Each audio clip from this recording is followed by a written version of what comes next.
Okay guys, another unboxing video for today. Yes, ito. Ano siyang label, no? And then naka-plastic lang siya. Pero check natin loob. Okay, so meron tayo ditong C231. Okay, naka-box naman siya dito. Check natin.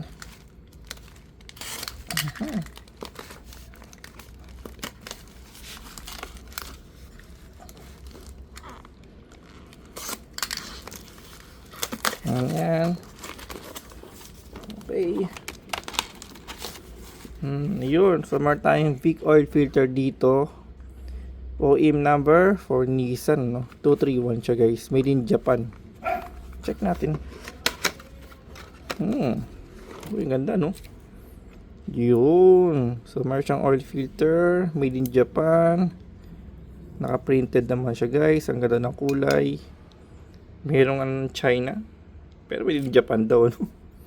Ito China, ito Japanese, pero ito Japanese ba to, no? Parang ng China, made in Japan daw.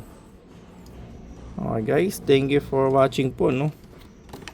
Okay, maganda naman yung box nya, pero hindi ko sure kung ano talaga sa original to.